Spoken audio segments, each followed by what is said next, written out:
What's going on, you guys? Welcome back to the Neighborhood Podcast. I'm one of the hosts of the podcast. My name's Kevin Valentin. And I'm the other host of the podcast. My name is Kyle Dabro. Kev, we got some sort of green thing going on today for everybody that's listening on the audio side. Kev and I have just green colored shirts. We didn't plan this or anything. It just kind of happened. But, you know, we're here once again and we're rocking green on Thursday, Friday, whatever you want to call it. Here we go. Hey, man, it's green in the booth Thursday, okay? This is what we're doing. We don't do it intentionally, but sometimes for those of you that do watch the YouTube videos, we're trying to appease the crowd. It's got a little Yeah, darker, more gloomy green. I got the more bright, vibrant green. It depends on how you want to describe it, but still, that's the color for the day. What are we going to do? exactly. So I know you kind of like that those like lighter greens and the turquoise and teal colors, but I typically like the darker greens. But that's just me. I actually got this one from our old job. I got this at Dick's Sporting Goods when we worked together. I got this for like $10 or something. It was on clearance, and I originally gave it to my dad, but he said it was too tight fitting because he's a little bit heavier than me. Sorry, Pop. Yeah, you calling him But fat, bro. no, chill, chill, chill, chill, chill. He's mad dramatic. He never listens to the audio, but in the off chance, Karma's gonna be like, you know what? Let me listen to my son's podcast. Anyway, shout out to my pops. Um, we got a packed agenda for you guys today, man. We got a lot of NFL content. We got some NBA content, even some MLB news. So, going to be a little bit more on the diversity side today. But of course, at the end of the day, content is gold, and we're going to have a lot of fun with it. So, Kyle, I don't know about you, but I'm ready to get started. Hell yeah. Like freaking Russell Wilson said, let's ride. Oh, God. Oh, this man gonna start it off like that. This episode is cursed now. Exactly. So we rocking with the first game in the NFL slate. We're gonna cover 5 games in the NFL. So first on the slate is gonna be an NFC East showdown. It's gonna be the league's best Philadelphia Eagles going up against the New York Giants. Obviously, the Eagles coming off of a blowout win against the Titans. Giants are coming off of a tie. So it's gonna be a very curious game with arguably the MVP candidate, leading candidate in my personal opinion, in Jalen Hurts, going up against Saquon Barkley and the Giants. So we will see what transpires there. But again, with this being the most competitive division in football at this moment in time, we're always going to be locked in for a must-see televised game. Following that is going to be another division rivalry right here. It's going to be the Jets and Bills rematch. Obviously, the last time these two faced off against each other, the Jets pulled off what seemed to be the upset.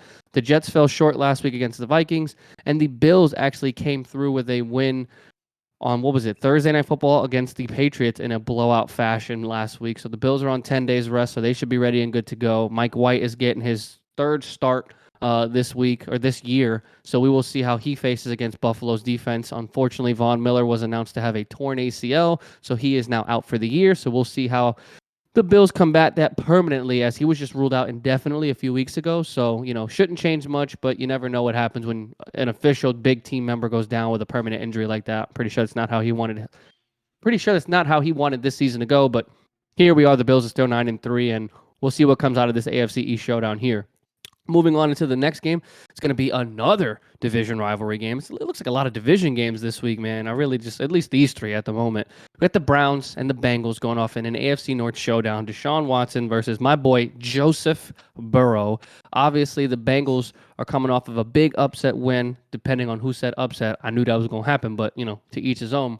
We got the Bengals coming off a win against the Chiefs and the Browns coming off of a win against the Texans. It was Deshaun Watson's first game back in almost 2 years. And of course, at the end of the day, we will see how he handles the pressure of going up against a better team, or should I say one of the better teams in the NFL, as opposed to the league's worst team. So Deshaun didn't look too good last week, so we'll see how Cincinnati combats that. And of course, Joe Burrow is just on an absolute tear. So we'll see how that kind of just transpires as another rivalry game. Is going to be pretty competitive in what I would assume. Then you have the Buccaneers going up against the league's best defense in the 49ers. 49ers go out last week and they absolutely, what's the word I'm looking for? Annihilate, dominate, even with Brock Purdy. I mean, that defense is just, it looks to be unstoppable. 4 turnovers last week against, of course, now I'm going to draw a blank as to who they Dolphins. faced. The Dolphins, right. They slapped Tua Tagovailoa around a couple of times. They gave him a little bit of this, gave him a little bit of that.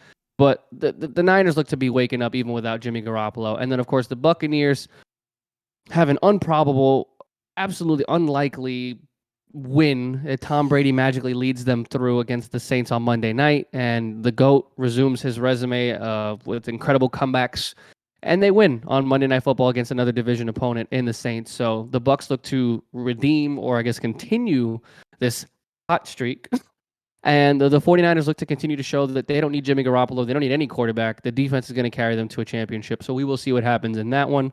And then we got a decently competitive game here. I mean, I'm not trying to insult the Chargers, but I mean, I feel like the Dolphins are a lot more competitive, or should I say, a lot more offensively capable team. We got the Dolphins going to LA to face the Chargers. Tua versus Justin Herbert. We've been getting a lot of comparisons this season for these two teams, for these two quarterbacks, on who is better or who is actually going to be a better quarterback as their careers develop. Obviously, like I had just said, the Dolphins go and they get embarrassed by the 49ers, and the Chargers just crumble against the Raiders last week in what looked to be just a struggling game from Justin Herbert and that defense. So Chargers and Dolphins both look to bounce back in this huge game. But again, we will see how that transpires. Two teams in the AFC looking to at least fight for their right. Obviously, the Dolphins are behind the Bills, and the Chargers are just trying to, from the outside in, look in for a potential wild card berth, which personally I don't think is possible. But again, both teams have a reason to play this game. And I think it's going to be decently competitive, but we'll get into predictions later. Sliding into the NBA, of course, we have the Boston Celtics that we want to talk about. Kyle, I mean, at a record of 22-5, 21-5, whatever it is, 21-5. 20, dude, I don't know if I've seen a start like this in a little bit of time. I know that we saw the Warriors go off for their record-setting year that they, of course, ended up losing in the finals for. But in terms of this team, the way that last season ended, to start the way that they've started this year, they're making a statement. We're not saying they're going to win the championship, but this is how you start a comeback year. This is how you start a revenge tour. The Celtics are just dominating the NBA. So Kyle's going to dive into that a little bit. And then to round out the episode, my Yankees finally do something right. Obviously, they go and extend Cashman, but the big news is that they got Judge back. A 9-year, $360 million year, averaging out $40 million a season, makes him the highest positioned player in all of Major League Baseball in history. Kyle and I have talked about this personally. I've said this on multiple episodes and segments. Whether he left or he came back, I personally didn't believe it made a difference. I'm happy that he's back because he makes the team better, and hopefully he will be awarded the captain's patch like he's been promised. But I'll kind of get into my feelings toward the signing, obviously, at the end of the episode. But like I said, guys, super, super jam-packed episode. So we're going to dive right into it with this NFC matchup of the Eagles and the Giants. I just want to say you were a little bit pessimistic, my guy, about the whole Judge thing. You were pessimistic. I didn't You did think he was not. coming back. You thought San Francisco had that thing locked up. Okay, the report came out that man agreed to terms with the Giants, and then of course that reporter then took that down and said he's never actually said that. Yeah, So I mean, like, John everybody Heyman was had the a guy. reason. Yeah. Schmuck. It doesn't really make. Dude, he was in San Diego for a week with his wife, and then he freaking was walking out the tunnel with Tom Brady on Monday night. So it's like, what am I supposed to think? He'd been everywhere the last couple of days, Except so. New York. So that's why I was like, yo, he's definitely gone. Like, apparently he had unfollowed the Yankees on Instagram. He had taken down his Yankee jersey profile on Instagram, which you and I have talked about. That's how this generation likes to tilt the odds in their favor to show that they're not whatever. It's to make a statement by actually not saying anything. Soft. But anyway, the subliminal messages and what I had felt in my gut, how the season ended, I just felt that he was gone. But alas, he re-signed, and here we are. We'll talk about that towards the end of the episode, but I just had to throw that out there. Just yeah. You know, you were very, very against the idea. I had every right. Potentially coming back. I get it, but have faith, my guy. It's okay to have faith every now and then. It's one of the things I just tell Kev all the time. You can have a little bit of faith. It's okay to have that. You could be wrong on it, but at least have a little bit of faith. There was something else you used to tell me in college all the time. These things happen. I forget. Yeah. Oh, I wanted to kill bro. Guys, I can't even exaggerate. This man used to say that to me, especially at work, like 5-6 times a day. Heaven forbid we had class together that day and then we had to go to work. Bro, I wanted to kill him. Now I think I failed that English exam. These things happen. Yeah, man. It just comes with the territory. It's either, bro, I got a D on my paper. These things happen. You'll be fine.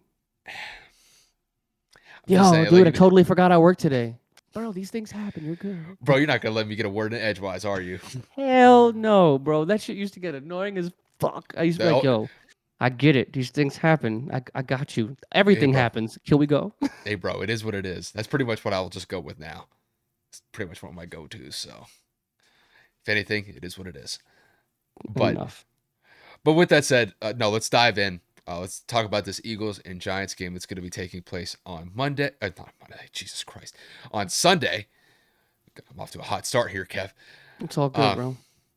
like Kev said in the intro, the Eagles are the best team in the NFL as far as their record is concerned. They were the first win. They were the first team to 10 wins. They're currently sitting at an 11-1 record after they just smacked up the Titans this past weekend. Kev, what, it was like 35-10. The score. It was just an absolute Yep. beatdown Yep. at home Yep. for the Eagles. They just looked dominant against the Titans from beginning to end. And then when you flip it over to the Giants had a very competitive game against the Washington Commanders, which actually ended in a tie. It's very rare that I ever throw that out there because usually games do not end in ties, but we had that take place. The Giants and the Commanders tied 20-20 apiece last week in a game that Kevin and I thought that the Commanders would win rather convincingly, but the Giants definitely got a pretty solid performance from their whole unit in that game, and they look to, I guess, build upon that and try to get a dub in the dub column this upcoming weekend against the Eagles. But I will say, I would say that their odds are kind of stacked against them at this point, knowing how good the Eagles have been this year. So, Kev, to get this one to you, we'll get the Eagles and the Giants going at it on Sunday in an NFC East divisional matchup. Who do you think is going to come out on top and why? I mean, I'm going to keep this one clear cut and concise because I don't really have much analytics to put behind it. The Eagles are going to smack the Giants. Obviously, I believe the Giants are a good football team, but it's the injuries, man. I really can't give them a pass with everything they've had to overcome between injuries on the offensive line, wide receiver core, especially. You've had some corners, some safety injuries. I mean, you name it, everybody's been banged up at this point. And I know you can't really equivalate or blame victories and losses on injury, but when your entire receiver core has been depleted, you've gone through a couple of tackles and guards because of injuries in and throughout the season. I mean, it's inevitable that eventually these injuries will catch up. The Eagles have one of the best defenses in the league. They have the league's best offense, in my opinion, between A.J. Brown, Quez Watkins, of course, when Dallas Goedert gets back, and even without Dallas Goedert, Devonta Smith, and of course, the MVP candidate, leading candidate in Jalen Hurts. I truthfully believe that this is going to be a reawakening, or should I say, just a can of whoop ass, in my opinion, because the Eagles are just a flat out better team.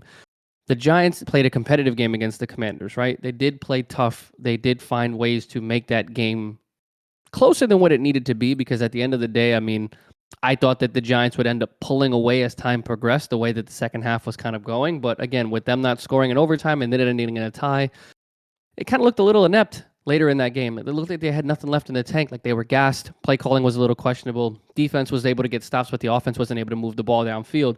So I will say they don't have a chance, in my opinion, but the Eagles made a lot of mistakes last week in that first half / first quarter. They had about 5 or 6 false starts in that game. The offensive line looked out of whack. They had a couple of holding penalties. So if this offensive line does not play tough, if this offensive line does not get it together, the pass rush of the Giants has been known to pressure the quarterback quite a bit. Now, I will say that last week they were limited because the Tennessee Titans are one of the best rush defenses in the NFL. I'm not saying that the Giants aren't, but they're not what Tennessee is in terms of stuffing the run. You have the RPO capability of Jalen Hurts. Obviously, Miles Sanders is hopefully going to be able to get it going again this week, which will open up the play action.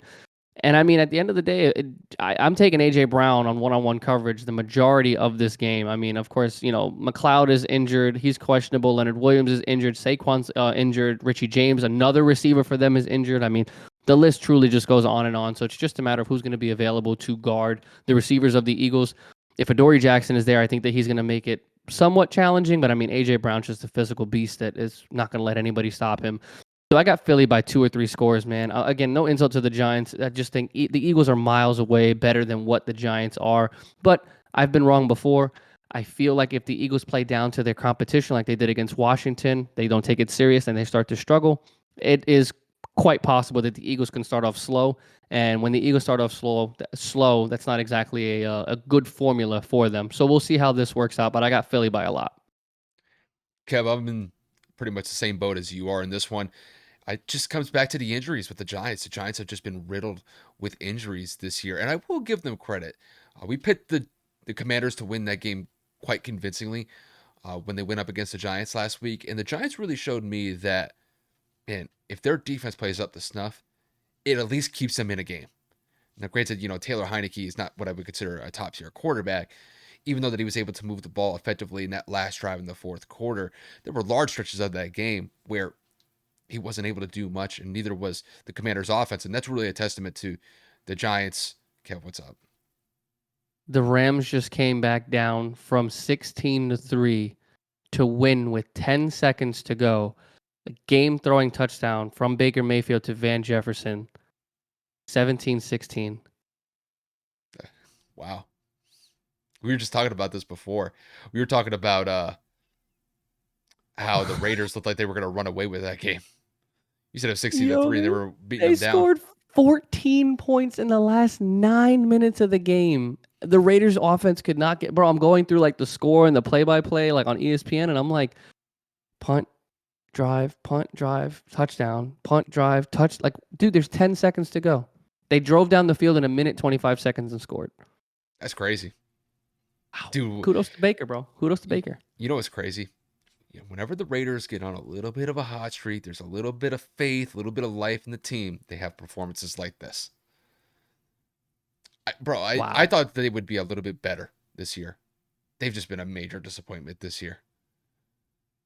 Is the game over? 10 seconds, one timeout left. Have they kicked the ball off yet? Yeah. A touchback. You got one play to get to like the 40 to get a field goal. That's not going to happen. No, this game's a wrap unless it's like a Hail Mary and Devontae comes down with the ball. Yeah, I mean, unless you do like some sort of seam shot where, remember when Josh Allen hit that seam route to Diggs against the Lions on Thanksgiving? Yeah. That was nuts. If they were able to do something like that, maybe, but then you're going to have to kick a 60, 65-yard field goal. I mean, Carlson's not a bad field goal kicker, and they're indoors because they're in LA. I mean, both stadiums are indoors, should I say? So, but you'd have to get to the 45-yard line on the other side of the field. And no, I'm not saying it's easy. I'm just saying that's 35 yards. That's a long way to go on one pass, and you got 10 seconds. Yeah, you got to travel 40 yards basically in 5-6 seconds to get a timeout and hope that somebody's open in the middle of the field. There's been one player I know who's done that. And that's Mahomes. Mahomes did it in literally 10 seconds.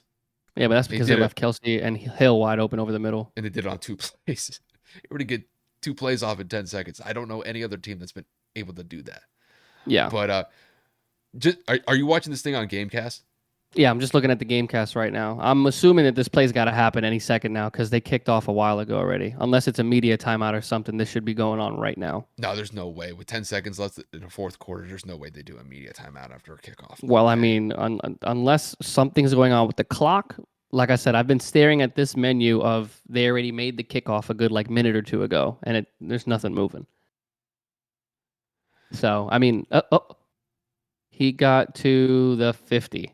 Intercepted. Go. It's over. Oh, it's over. Yeah. Game over. Yep. Damn. That was a... what kind of pass is that? A 40... Damn, he got over the 50 with that pass, if not right at the 50. Yeah, so...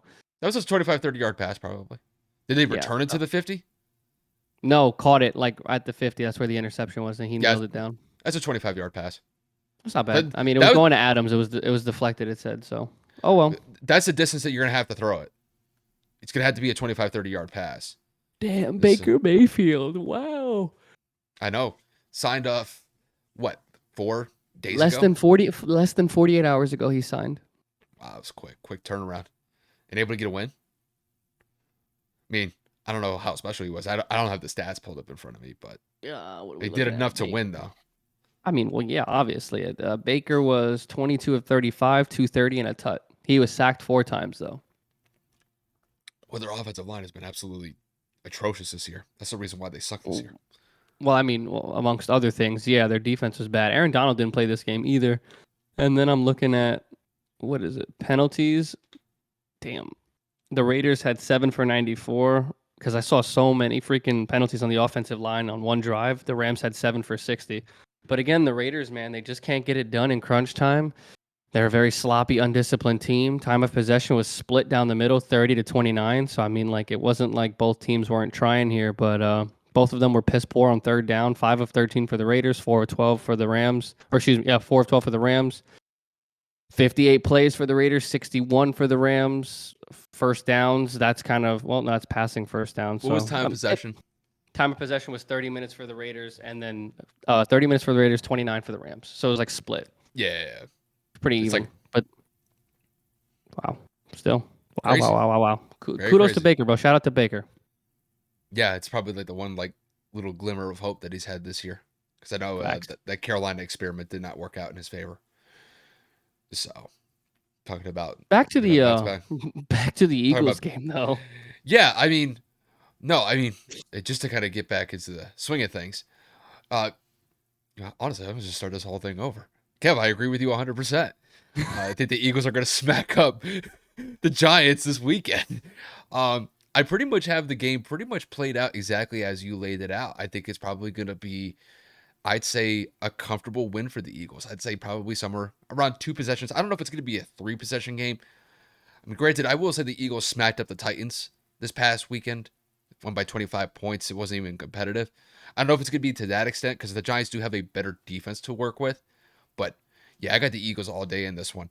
And when it comes to the Eagles this year, they've been extremely effective. They've only lost one game this year. Jalen Hurts has been one of the biggest catalysts to their success this year. And as far as I'm concerned, Kev, we've been talking about Jalen the last couple of weeks.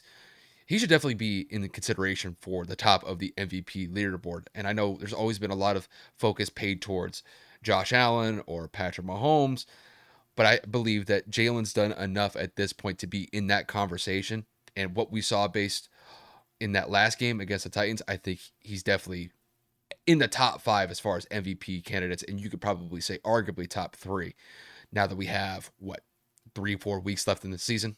We're week 14, right? So, Yes.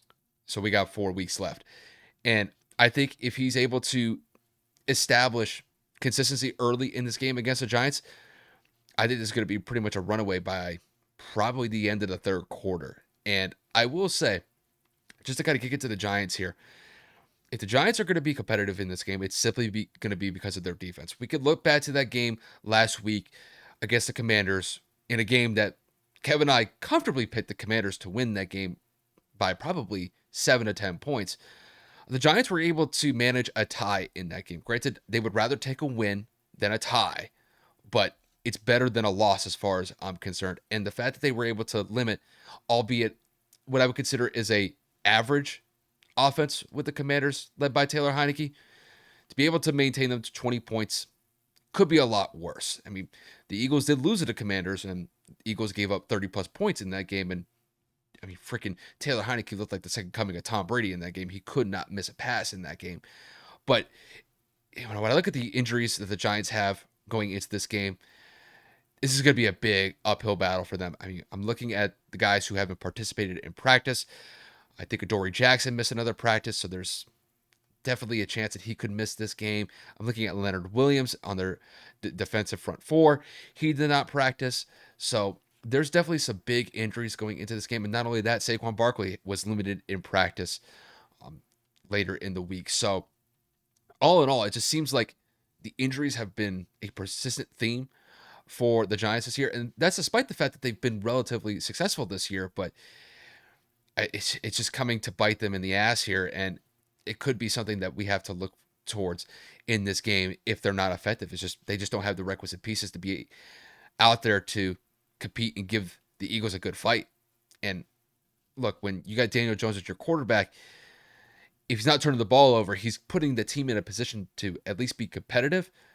But if he doesn't have the pieces, if he doesn't have Saquon Barkley in this game, I don't think that Daniel Jones is going to go out there and light up that Eagles defense, which has been known at times to really stifle some offenses that they've gone up against. And they have a good example of containing a Derrick Henry-led offense with the Tennessee Titans to 10 points last week. So if the Giants don't have the pieces out there on the offensive side of the ball like Saquon, I just don't think that the Giants are going to be effective offensively. And that's where I really see this game essentially becoming a blowout. I just don't think that the Giants are going to be able to put up enough points here to make this game competitive.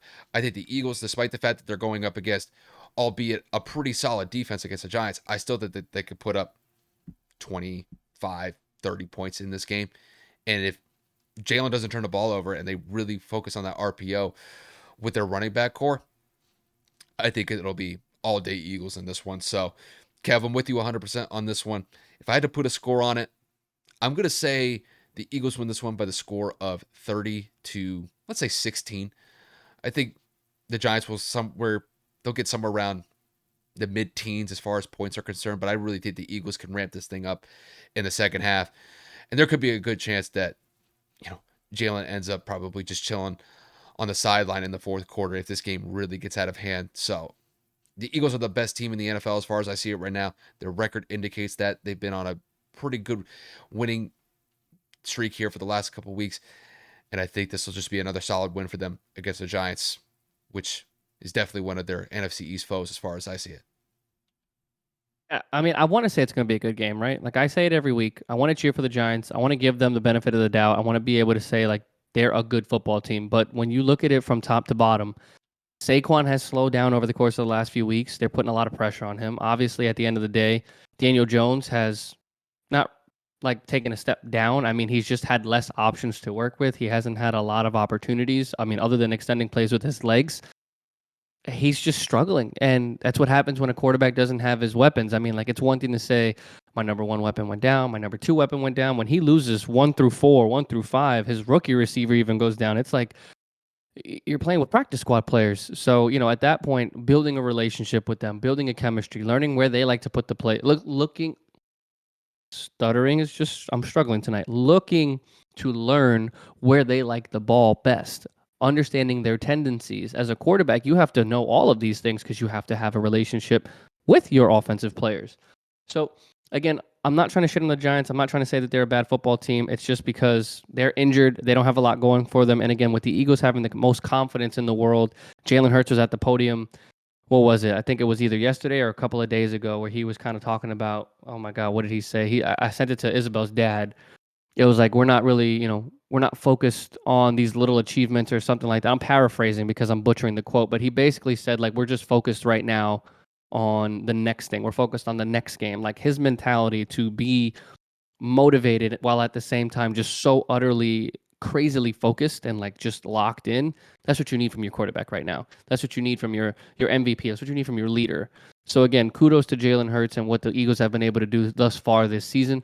But again, this game, as much as I would like it to be competitive, it's going to be very one-sided. So, Santino, all my Giants fans, I do apologize, but I'd be lying if I said the Giants were going to win this game, bro. But this next game, I'm looking forward to because A, it was a very close game the last time they played. And Mm-hmm. B, one team is looking to get some revenge, and that is going to be the Buffalo Bills. So, Kyle, obviously, with the Jets falling short last week, they have a little bit of a sore taste in their mouth, of course, because they thought that they were able to take away or at least upset the Minnesota Vikings. Now they have to go to Buffalo and fight a resurgent Buffalo team. Who do you think is going to come out of this AFC East showdown and why? I'm going to favor the Bills in this one. I think they will be able to exact their revenge against the Jets from a couple of weeks ago.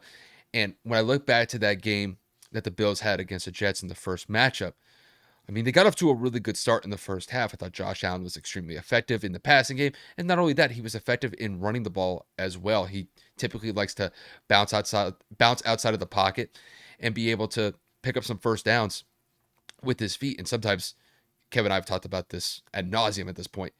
There are many games where Josh Allen could be the lead runner for the Bills compared to their running back core.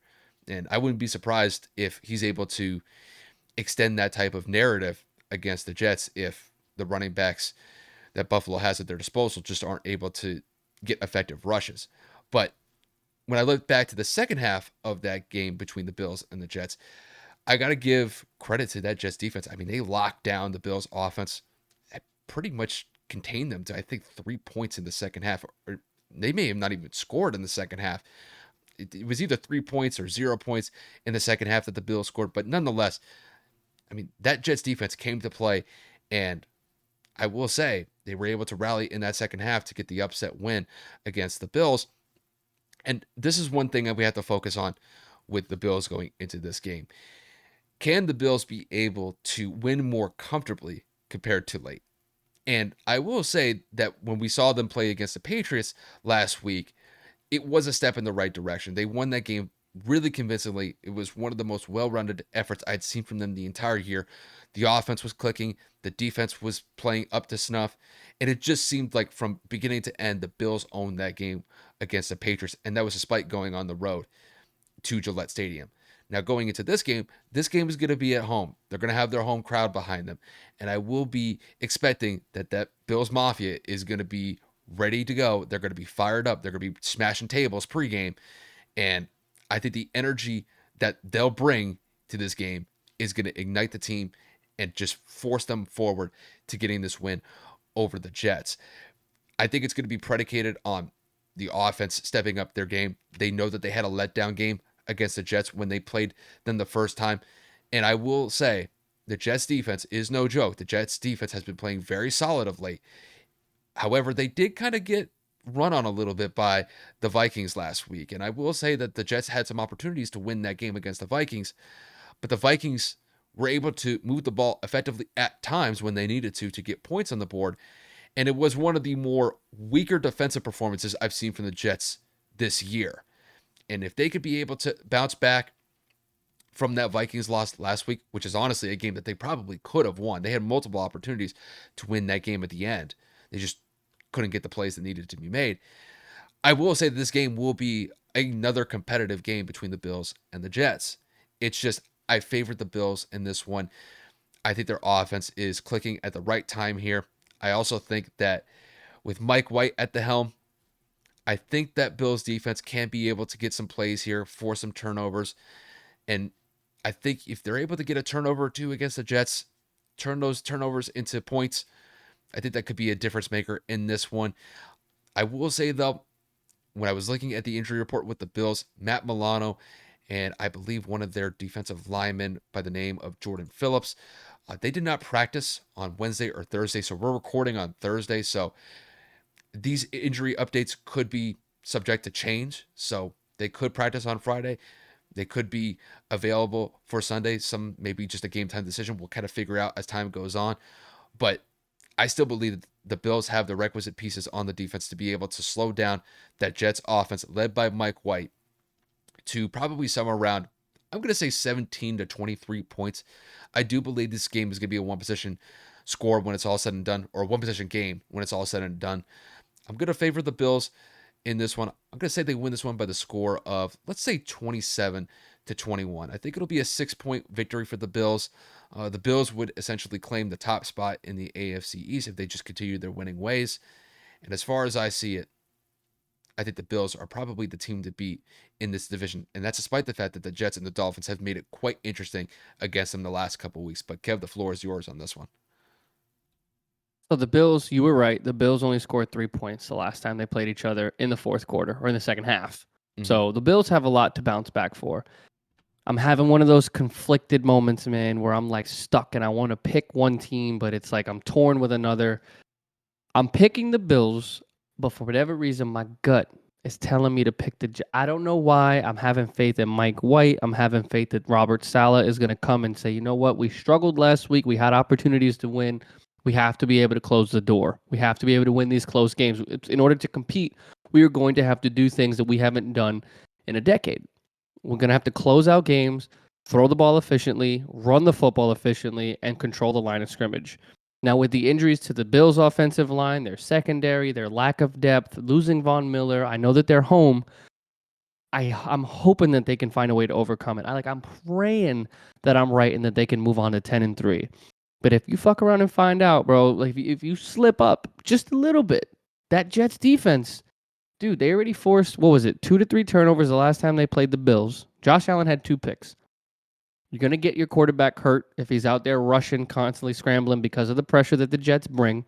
We all know that Sauce Gardner is probably going to win Defensive Rookie of the Year, one of the best corners in the league, and that is not premature to say. He's proven it week in and week out, along with Mike White's ability to put the ball downfield, whether that be to Davis, whether that be to Garrett Wilson, whether that be to Elijah Moore. I mean, it's just they have their little bits of weapons. This is going to be a lot more competitive than people are assuming. This is going to be a lot closer than what people are predicting.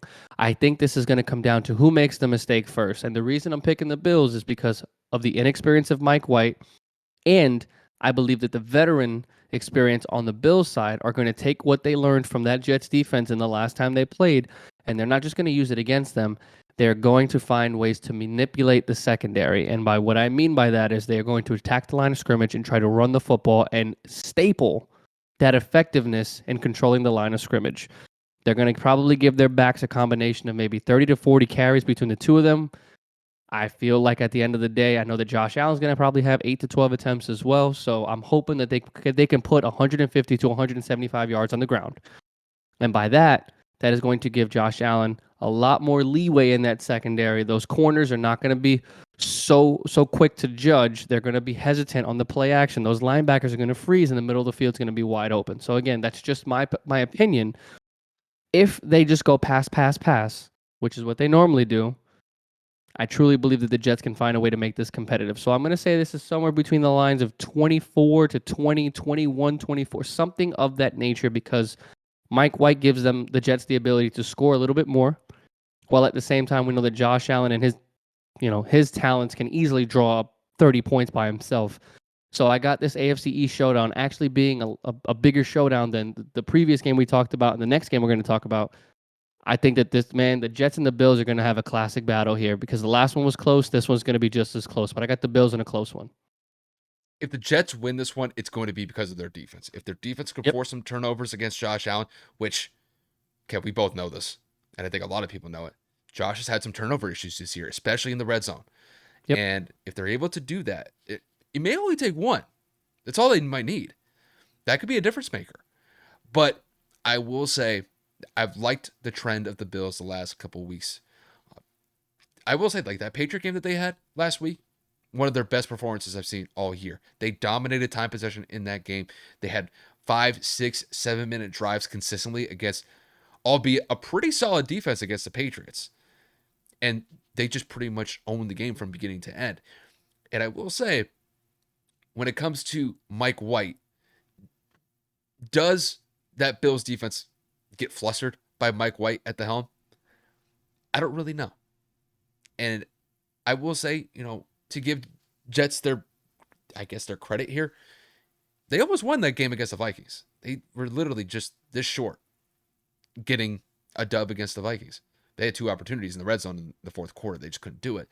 But no, I think overall, I think this AFC East matchup between the Jets and the Bills, I think it's going to be a solid one. Kev, I'm with you 100%. I think the game is going to be very similar to that first game. It's just, I think that Bills Mafia, man, they're going to be ready. So I agree. I think they're going to bring the heat, bro. So it's going to be probably freezing in Buffalo, but nonetheless, those fans are going to show out. They're going to be ready to go when these two teams go at it. But with that said, 31 degrees, bro. That's typical for this time of the year. So yeah, and it's a 1:00 game, so it'll be at least the sun will be out. Could be worse. They could be getting like 5 or 6 feet of snow like they got a couple weeks ago. So no thanks. Yeah, that's why we moved down to Florida, bro. Hey man, I'll get back up there. I don't want to deal with feet, like plural, like not foot, feet of snow. Like we're talking 4 or 5. I'm not going to work. Once you have to go on your roof and actually start shoveling snow off the roof, that's when it's like, all right, like this is a little bit much. Exactly. So I'm good off that. Anyway. Next game we got on the agenda is going to be a AFC North battle that's going to feature the Cleveland Browns and the Cincinnati Bengals. Just to give you guys a quick recap of where both teams stand right now. The Browns came off of I would say a decent win over the Texans. I mean, the Texans are the worst team in the NFL this year. But I will say it was quite an effort from their special teams unit and their defensive unit, with them essentially being the main force to get points on the board for the Browns. The Browns did not score any offensive touchdowns in that game against the Texans. It was largely led by their special teams and their defense to be able to get those points. The Browns have been on a decent stretch here. They're still a sub-500 team, but nonetheless, you still have to keep an eye on them now that Deshaun Watson is in the fold at the quarterback position for them. Came off his first game last week against the Texans and did look rusty, but kind of expect that with a guy who hasn't played football in any meaningful capacity in 2 years. So we'll kind of monitor how he plays from here on out. But on the other side, we got the Cincinnati Bengals, who are coming off of their biggest win of the season, beating the Kansas City Chiefs at home in another rematch of Joe Burrow versus Patrick Mahomes. Burrow gets another dub against Patrick Mahomes. He's 3-0 against Patrick Mahomes. in what, the last 8 to 9 months, somewhere around there, 9 to 10 months. 11 months because he beat him twice in January, once in December. So So still the basically a same year, year. basically a year. And I will say, now that Lamar Jackson is hurt for the next couple of weeks, you got Tyler Huntley going to play quarterback for the Baltimore Ravens. This is definitely a prime opportunity for the Bengals to take possession of first place in the AFC North if they go out and maintain their winning ways for the foreseeable future. So, Kevin, to get this one to you, we got the Browns and the Bengals going at it in a pretty interesting AFC North divisional battle this weekend. Who do you think is going to get the dub and why? 2 words: Joseph Burrow. One quarterback's been to a Super Bowl. One quarterback is playing incredibly well, and the other one's just coming back from basically a 2-year suspension. I mean, Deshaun struggled against one of the worst teams, if not the worst team in the NFL last week. Had a bad interception, missed opportunities, drop pass. I mean, you name it. Cleveland did not look good last week on the offensive side. Now, I will say they looked great on the defensive side, but that is a skewed metric because they played, again, the Texans. So the Bengals offense has been playing well. Their offensive line has been playing a lot better. Joe Mixon is slated to hopefully come back from this game. He's listed as questionable, but again, he's hopefully going to be cleared from the concussion protocol the rest of this week or hopefully before the game, and they'll be at full strength. The Bengals on the defensive side look good. Offensively, they look great. And I think that they're, like I said last week, surging at the right time. The confidence is boosting from the offensive side. Obviously, Jamar Chase is back. T. Higgins is getting confident. The only negative is Hayden Hurst is doubtful with an injury. So at the tight end position, I don't know how that's going to be, relied upon with that being Joe's safety blanket over the middle of the field on third down. But again, I'm sure the Bengals will have some different options. I'm sure the Bengals will have an offensive option ready for for Joseph as they prepare for a division rival in Cleveland. Now, I will say again, with Cleveland hesitating, or should I say struggling with Deshaun within the first week, I think they lean on Nick Chubb just a little bit more. You got to give him more touches. You got to give him and Kareem Hunt the ball as much as you can. And of course, you're going to have to feed your best target in Amari Cooper. Now, I know that David Njoku is listed as questionable with an injury as well, so we will see how that goes. But obviously, with Cooper and Njoku, Peoples-Jones, Deshaun Watson has targets to throw to. It's just a matter of if he can hit them and if he can effectively produce in this system. So I got the Bengals in about a 7 to 10 point window just because I believe that the Bengals are just a flat out better team. But again, with that Browns defense catching a little bit of steam last week, who's to say that Myles Garrett doesn't have himself a big game? I mean, he is obviously one of the best defensive tackles in the game. So I wouldn't be surprised if he comes away with this with a sack and a half. And, the Bengals offensive line easily can take a week off. We talked about it last week also. We hope that the confidence that they've had over the last couple of weeks doesn't get to their head and say, you know what, we're one of the best teams in the AFC. We're going to be fine. Joe's going to be fine. You can't sleep on Myles Garrett. That man is, I don't even know if that is a man, but regardless, they have a decent challenge in front of them again, because the last time they played, even though it was against Jacoby Brissett, the Bengals got embarrassed 32-13. So the Browns know the Bengals relatively well, and I'm sure the Bengals want revenge for that last game. So again, I say that the Bengals win, not necessarily in a close one, but it's going to be a little bit closer than people would assume. As I said, similarly to the last game, I got this one, like I said, maybe, I don't know, 28-21, 24-17, and if this gets crazy, maybe even 24-14, something like that. I think that the Bengals, obviously, like I said, come out on top, and they move on to 9-4. Yeah, I think the Bengals are going to get their revenge, very similar to what we just talked about with the Bills getting their revenge potentially against the Jets this weekend. I do believe that you're in the ballpark of where I was going to go with. I do think this is going to be a competitive game as far as I see it, just because I got to give credit where credit is due with the Browns. That Browns defense the last couple weeks has been very solid. They gave Tampa fits 2 weeks ago. And I think they held Tampa to 17 points in that game. I know Tampa's had their issues this year, but nonetheless, to hold them to 17 points, that's a pretty solid performance as far as I see it.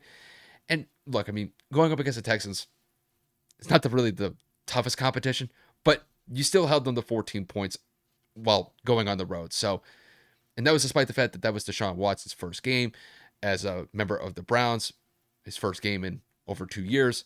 So, all things considered, this defense is pretty solid. And I do believe that even though that I had the Bengals winning this game, this Browns defense can make it very difficult for Joe Burrow. but not enough for the Bengals to lose this game as far as I see it.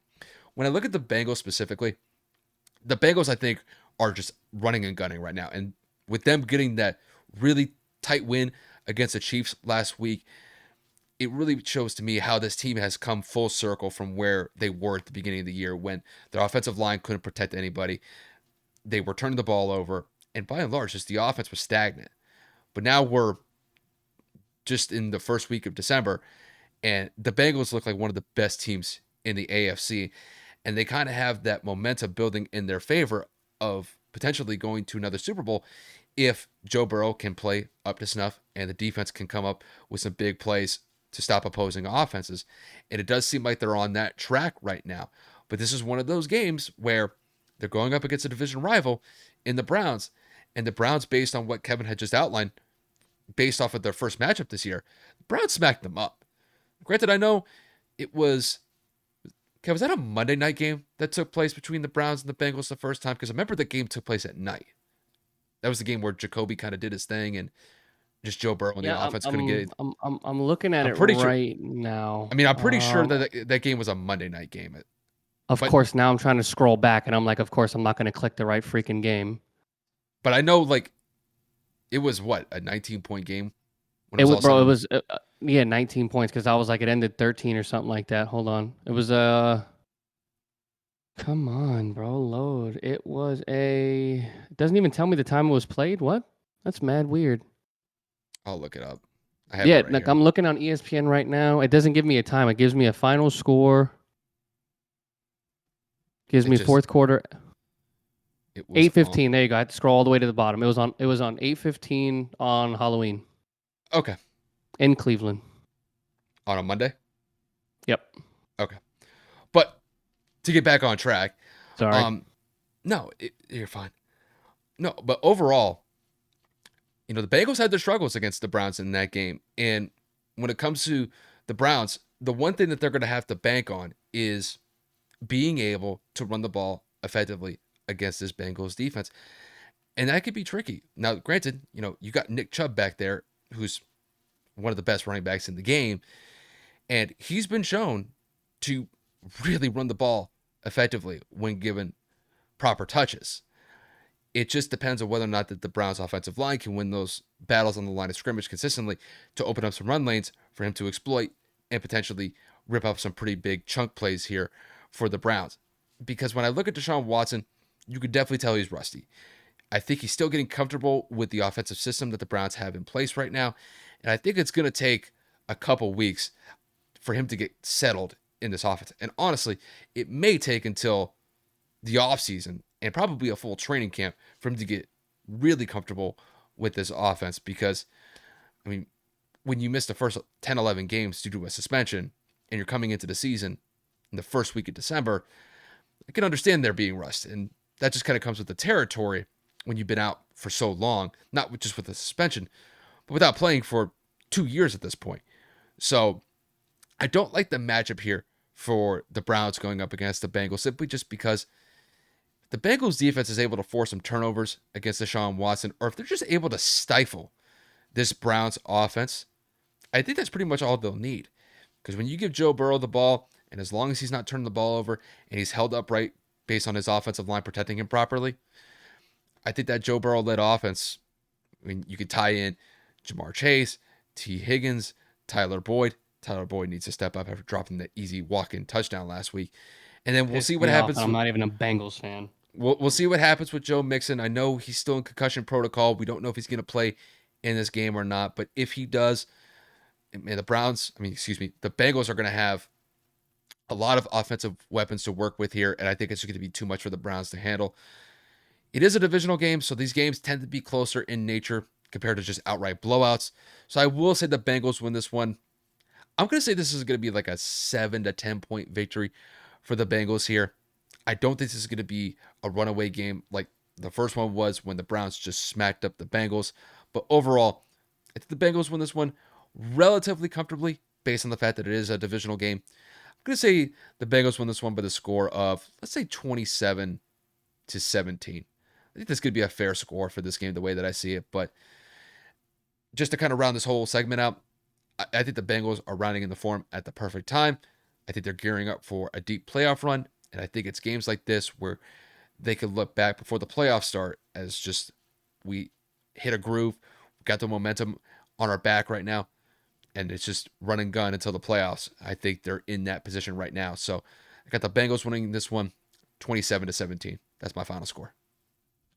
It's going to be a good one. Obviously, like I said, a lot of these divisional games, people think because record is such a big thing nowadays that that's going to define the game. Oh, the best team always. No, they don't. Divisional games, these opponents, as Kyle has said a multitude of times on multiple episodes, they know you best. They play you twice a year, every year. It's not a change in schedule. It's just a matter of when you play them. Mm-hmm. So I know that this Browns team is going to look at it and say, we won with less last time. Now we have our guy back. Mm-hmm. Hopefully, Deshaun can get into a rhythm in terms of if you're a Browns fan. But in terms of the Bengals, we sucked last time. We're a different team now. Mm-hmm. We're hot. And we need to keep this momentum going if we want to take advantage. Like Kyle had also said in his previous statement, with Lamar being out, you have to take advantage. Nobody wishes injuries upon anybody, but when you have an injury to your franchise quarterback, your best player, that is when you need to win games the most. Mm-hmm. Yeah, it's just, the way that I see it is, I kind of said it in the analysis. Deshaun still looks rusty to me, which is expected. I don't think he was going to hit the ground running and, put up 300, 400 yards passing in the first game when he's missed 2+ years. And, when it comes to the Bengals, they're just on fire right now. I mean, I will say this is the first time I think we've had them in the top 5 of our power rankings since probably the beginning of the year.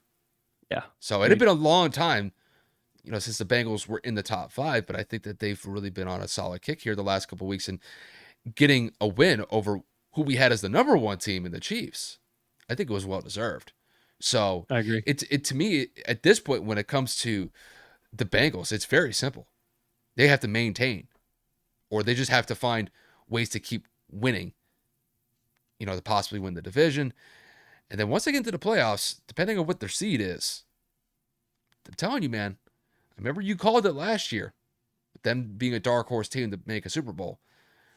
I think they could be in a very similar situation this postseason if they just continue this hot streak throughout the month of December. So, I mean, they definitely finished off November very nicely. Now, whether or not, if they can continue it in December, we'll see.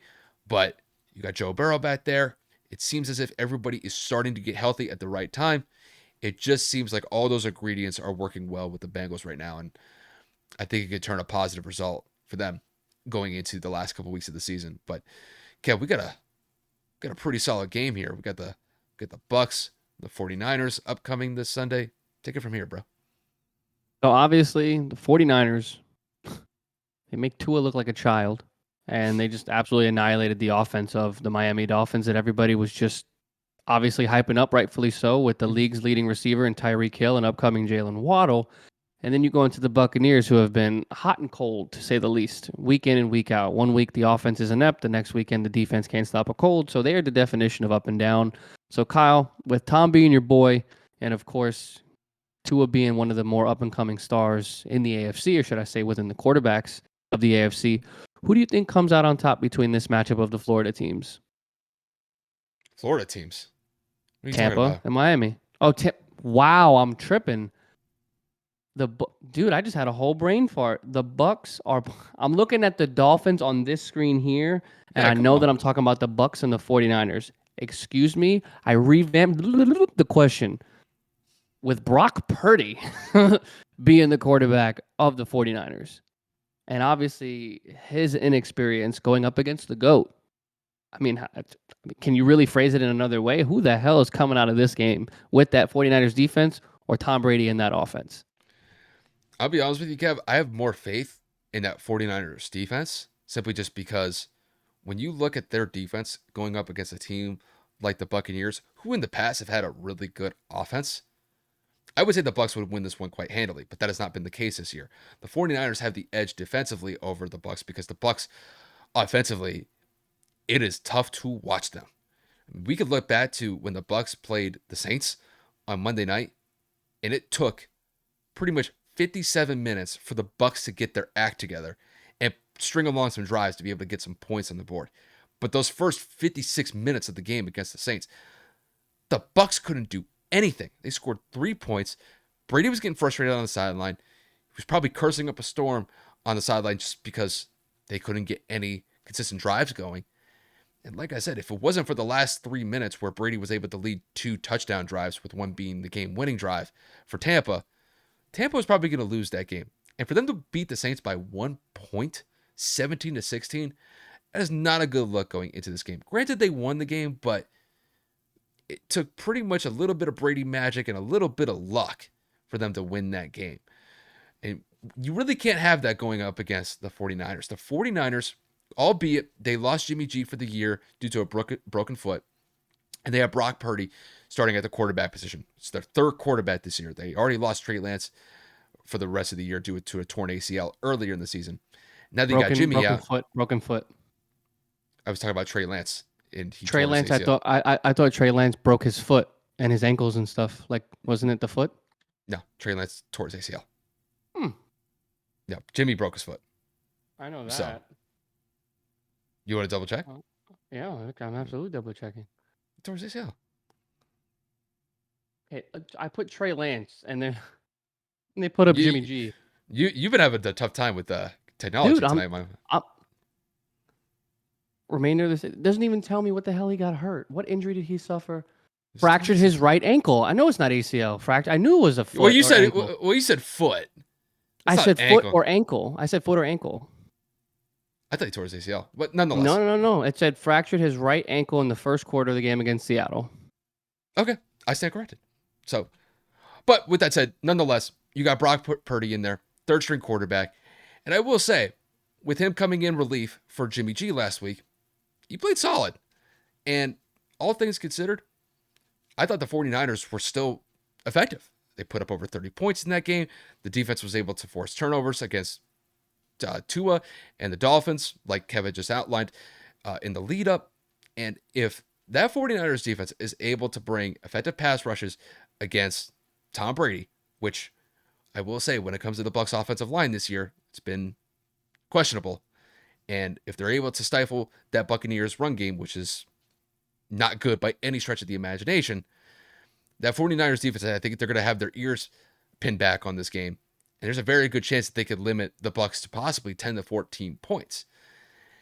To me, the question is whether or not this 49ers offense led by Brock Purdy can have a similar type performance that they had against the Dolphins. I don't know if it's going to be the case. The reason why I think they were so effective last week was their defense forced 3 or 4 turnovers in that game. I don't think you're going to get that in this game. The one thing about Brady and the Bucs this year is they have not turned the ball over consistently this year. Brady only has 3 interceptions the entire year, and I would assume most of the turnovers that they've had this year have been fumbles, but those are kind of few and far between. So, to me, the Brock-led offense has to be able to put up at least 14 to 17 points here. I think that's really all they need. If they could be able to get that, I think they could rely on their defense to be able to win them the game, and that could settle the difference as far as I see it. The 49ers do not need to put up a lot of points in this game to win this one, just because the Bucs have struggled to get 20 points. I mean, we're not talking about 25, 30 points. We're talking about 20 points. And that's despite the fact that they have Tom Brady at the helm. I think Nick Bosa, Fred Warner, their front seven is going to be ready to go and, make life a living hell for Brady and the Bucs. So, to me, the question is not whether the defense is going to play up to snuff. I think that's the case. I think it's whether or not that Brock's going to be able to get it done against the Bucs defense. And I think when you guys got Christian McCaffrey, Deebo Samuel, Brandon Ayuk, and Kittle, you can throw Jawan Jennings in there for extra credit. I think that's more than enough pieces to be able to overpower this Bucs defense, albeit a good defense in Tampa. And I think they could probably get somewhere around 20 to 23 points in this game.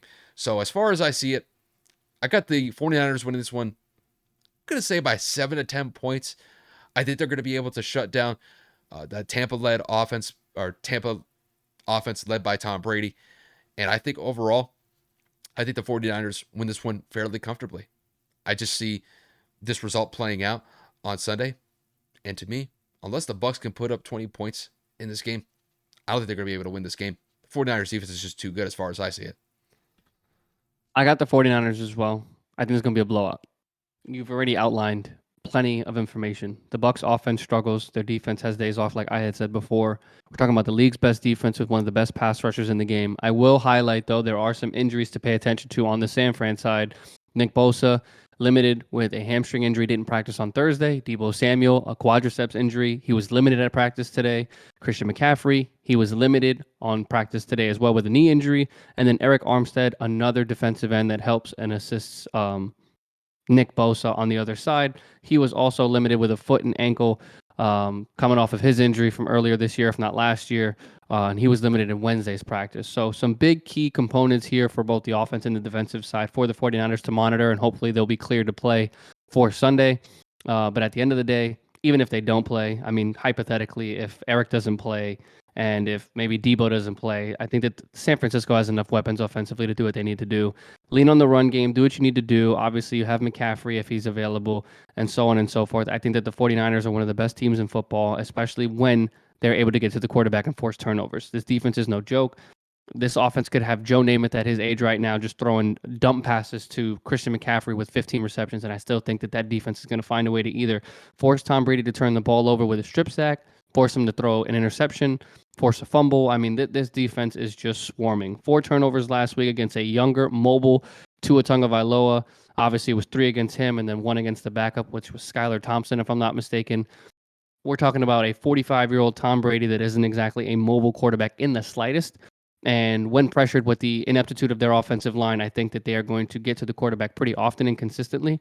I think that this defense could easily put up at least, or should I say, limit the Buccaneers to a high of like 14 points, maybe 10 points. I think that this is going to be somewhere along the lines of 21, 24 to 10. I think San Fran rolls. I think that Brock Purdy maybe has a struggling game because, again, I think that Todd Bowles is going to dial up some blitzes and really rush the quarterback to kind of make him a little rattled, unsettled, not to really give him a lot of time. And the Bucks are known to have one of the better rush defenses when they feel like it. But again, they've been up and down this season. So I say that Christian McCaffrey has a breakout game. They're really going to lean on the running attack if he's available. And San Fran shines and they move on to 9-4, and Tampa falls to 6-7. Yeah, I think you laid it out perfect. When I look at this game, to me, it's going to come down to whether or not the Bucks can put up 20 points in this game. And based off of recent experience or recent history, that has not been the case. Bro, they struggled to get 17. And the fact that they won by 1 point against the Saints, and they took, like I said, 57 minutes to get their shit together, that is not a good look. Yeah, and that was coming off a game against the Browns where they scored 17 points. So they've struggled this year offensively. And I will say, just because that you and I have probably assumed at this point that the 49ers aren't going to make a Super Bowl run now that Jimmy's out, doesn't mean that they're not going to be a viable team. I think that defense by itself can carry them pretty far into the play. Yeah, I mean, if they play their cards right and they just find ways to be consistent enough on the offensive side of the ball, they're going to win the NFC West. I will say, though, if you're the Seahawks, there's potentially a little blood in the water for them to take advantage of. Because if Jimmy's out and Brock doesn't step up to the plate and really plays ball for the 49ers, I'm just saying the Seahawks could have a path there. But I think it's all dependent on whether or not that Brock steps up. I'm not going to really question the defense. The defense, because Brock is in, I think they're already more aware than they need to be. Or they're playing at a higher level just because they know that they have a little less margin of error. And I think that's going to be the catalyst for them to possibly win games. It's going to be the defense that I think is going to get it done. And I think when it comes to Brock Purdy, I think it's mostly just going to be manage the game, but they have the pieces to be able to still put up points. I mean, Christian McCaffrey, Deebo Samuel, Brandon Ayuk, I mean, those guys are going to cook. And then on top of that, you got George Kittle. Bro, they're fine. It's just Brock's got to make the plays. And if Brock could do that, 49ers can make a decent playoff run, bro. I'm not going to rule that out. No, definitely not. I love what Fred Werner said, just to kind of close this out before we move on to our last NFL topic. He had all the confidence in the world in Brock. He said it at the podium. He's faced the league's best defense in practice for 13 straight weeks, and apparently those two talk shit to each other every day at practice, and it's friendly. Of course, like he said that the kid is confident. He's always finding ways to, slip one by. He said one play I get him, the next play he gets me. And that says a lot for the Mr. Irrelevant pick. I know that joke gets tossed around year in and year out. The last pick of the draft is normally someone that doesn't really matter. It's just to pretty much call their name so they can say they got drafted. But I mean, in cases like this where he's got to step up as the third string quarterback, and he wins a big game for a team last week, stepping up for Jimmy Garoppolo. This is his opportunity to show last week wasn't a fluke. And if the defense has faith in him and the defense lets him know, especially in moments like that in front of the media, like we got his back, that's huge. And that's huge confidence boost for a young quarterback. So as long as he knows he doesn't have to go out there and put up Patrick Mahomes numbers, 400 yards, six touchdowns, don't turn the ball over. Keep the ball away from the opposing quarterback and be efficient. So we'll see what happens. It's going to be a good game, I think. Never mind. I predicted a blowout. I think that the 49ers roll them no matter what. I'm trying to be nice to Tom, but I'm sorry. They've struggled too much. I think, to me, the only thing that's going to keep the Bucs in the game is if their defense steps up. But Tampa's defense is dinged up too. So I was just about to say, they got their own injuries to worry about. I'm just saying, I mean, it took damn near a miracle for them to beat the Saints. And the I would say that was a miracle. And the Saints are a subpar team. Now they got to go up against a better team of the 49ers. Blowout, bro. It's a shit show. It's over. I'm not going to say blowout because I got to see how Brock goes up against a decent defense in Tampa. I got to see that first. But dude, Mac Jones had 3 passes, and you guys slapped up Buffalo. If Kyle wants to dial up, hand the ball off to Christian 30 times, that defense is not letting Tom score. I don't care if Tom has 15 attempts from the 50. I don't think that defense lets up. I'm sorry. Between the offensive line, the injuries on the offensive side too. One weekend Julio's ready. One weekend Mike Evans is dropping passes. One weekend Leonard Fournette's not available. It's insane. Again, Tom has bad games, but this has been arguably the worst season in his career because everything around him is falling apart, and in turn that makes him perform poorly. We're talking about a team that just beat one of the more up and coming competitive teams in the Miami Dolphins. Tua Tagovailoa, if he played the entire season without that concussion, I think that he'd be in the MVP conversation if he doesn't have a bad game like he does last week. If he throws 2 interceptions, no fumble, maybe. But, dude, that solidified the 49ers, and they have injuries on that side as well. And they're still that good. This is no joke. Tom's not going to be able to breathe, bro. We're talking like you said, he had, a second or two to throw last week? He still wasn't able to get the ball out? Before a holding penalty. Before holding. Come on, man. We're talking about Nick Bosa, one of the fastest DNs off the line of scrimmage. And if Armstead plays, come on, man. I know it's your boy. I'm not being a hater. It's just the proof is in the statistics. They struggled against the Saints. I know. It's the Niners, bro. Like I said, the only thing that I could point to that could be is Brock is turning it over or something like that. No, not even that. Is if Tampa doesn't turn the ball over. And that's the one thing I will give Tampa credit this year. It could be worse. They could be turning the ball over like freaking Jameis was 4 or 5 years 30 ago. For 30? Yeah, exactly. I mean, Tom has 3 interceptions this year.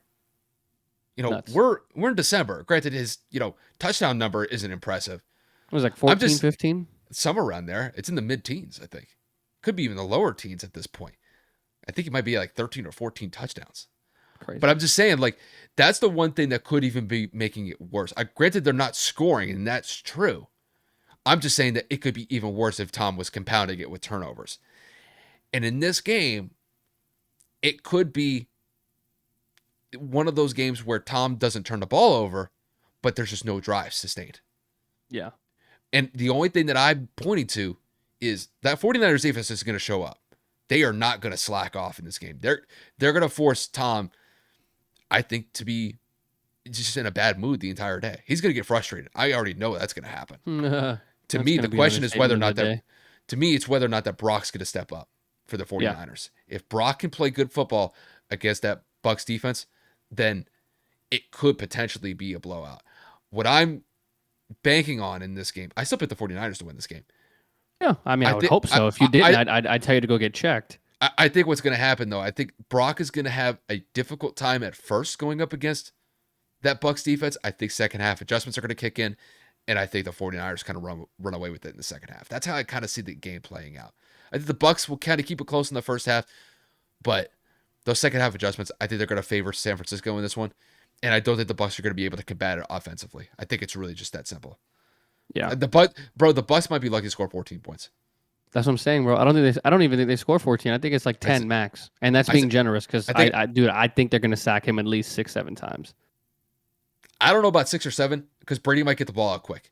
I think he'd rather get the ball out within a second or two instead of taking a sack. And not only that, he's probably getting rid of the ball so quick because he knows the offensive line is probably going to get caught holding. Donovan Smith had a couple holding penalties last week, and I think if I remember correctly, Donovan Smith is the highest penalized offensive lineman in the entire league. He has the most holding penalties compared to I think any other player. If it's not that, I think it's the highest penalized tackle in the NFL. It's one of those two areas. But I'd rather have a hold than watch my quarterback get injured at the end of the day. So I know we kind of extended this out probably longer than we needed to, but no, the 49ers are going to win that game. It just depends on how much are they going to win the game. Yeah. I just don't have faith in Tampa. Their offense is zero. They're not doing it this year. But with that said, the last game that we're going to go over is going to be a pretty solid AFC matchup going into the Sunday night affair between the Miami Dolphins and the Los Angeles Chargers. I almost said San Diego there. It's still happens all the time, bro. Bro, every time I gotta almost kind of think twice before I say it. But when we look at the Dolphins and the Chargers going into this game, I got this one. Don't forget, I gotta kick that one. No, it's to me, dude. I'm having an off night tonight. My head is in the clouds. Please proceed. I apologize. No, you good. You good, bro. No, just to kind of give you guys a quick recap of where both teams stand. We got the Dolphins sitting at an 8-4 record. I know we just kind of talked about it a couple minutes ago. They got smacked up by the 49ers on the road last week, so they're looking to bounce back. And when we look at the Chargers, they're sitting at a 6-6 record, and they had a pretty tough loss to the Las Vegas, right? Dude, yeah, it's just one of those nights, bro. 100%. But no, the Chargers had a pretty difficult loss to the Raiders last week, and they're looking to bounce back to get above 500 going into the second week of December.